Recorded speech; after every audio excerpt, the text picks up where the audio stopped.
Look, the problem is not recent nor of high importance to have been noticed by somebody else other than the people affected by it.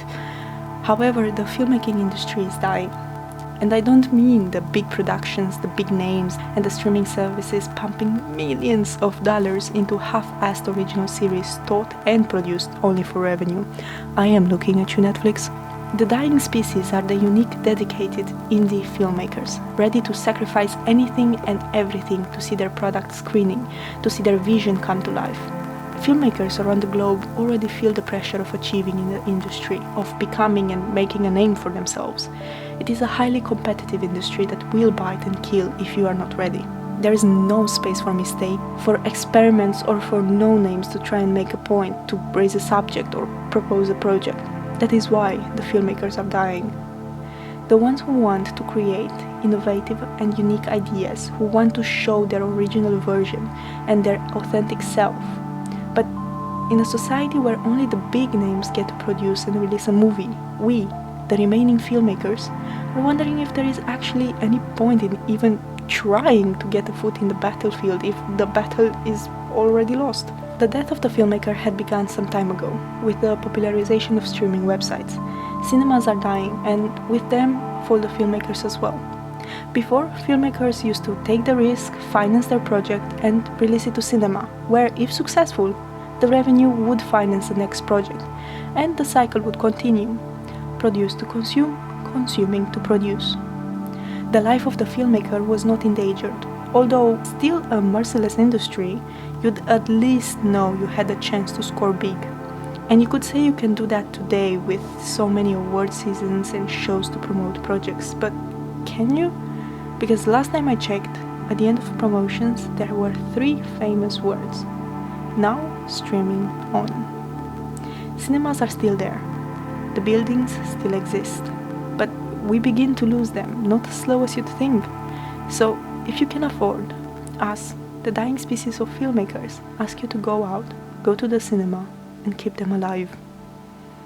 And what a better way to keep them alive than watching a commentary video on YouTube about a movie that no longer streams to cinemas.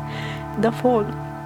Directed by Tarsam Singh, starring Lee Pace, Katinka Untaru, and Justin Waddell, and I really hope I didn't butcher any names, I'm really sorry if I did. The movie takes place in Los Angeles Hospital in 1920s.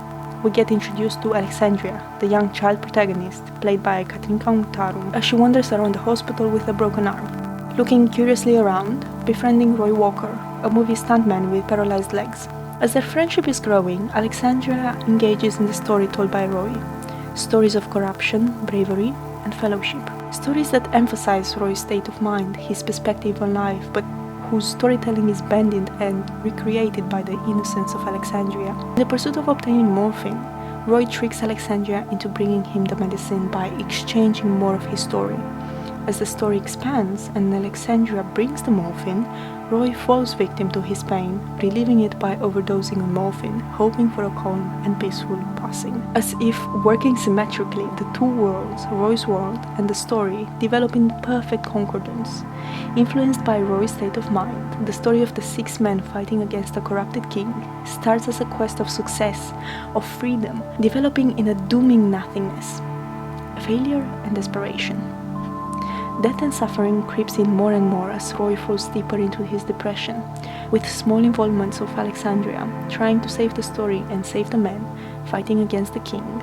The story keeps turning and spinning in all directions, giving hope and taking it away soon after.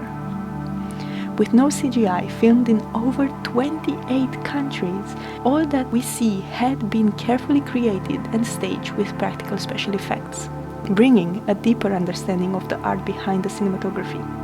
Colin Watkinson is taking the role of director of photography, making the storytelling flow with mesmerizing color coordinating, pursuing a visual flow of the movie, having no need for actual dialogue. It is frankly a mesmerizing story with breathtaking scenery and out-of-this-world costume design. The world we are welcome to seems to be one of the extraordinary, of the fantastic, where nothing is unreal or impossible, where surprises await for you at every turn and take the story into deeper meanings, creating a master metaphor for the slow, creeping depression endangering Roy's life. It baffles fools me how many times I had to introduce this movie to someone. It amazes me the lack of nominations. And at the same time, it does not surprise me in the slightest. This is the dying species of filmmakers, the one that give anything to create, to amaze, yet whose name will remain unknown to a broader audience. These are the filmmakers we're losing and who are slowly giving up, because at the end of the day, for a next project, they would need funding and they would need money. So go watch The Fall, support the filmmakers. They deserve it.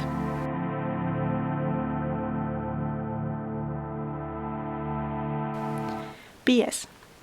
As this is the first time you hear me around here, maybe an introduction is needed. I am by no means a professional critic, nor do I have a particular way of words, and I also have a very strong accent. So I'm really sorry for that. I hope you're gonna get used to it. I am making these videos out of my own pure entertainment. While I am no professional, I do study film. So while I may sound like some random person on the internet, I am trying to build a stronger understanding of film critique and commentary in a bit more of a fun way, let's put it like this. Well, anyways, bear with me while I get the hang of this. Bye!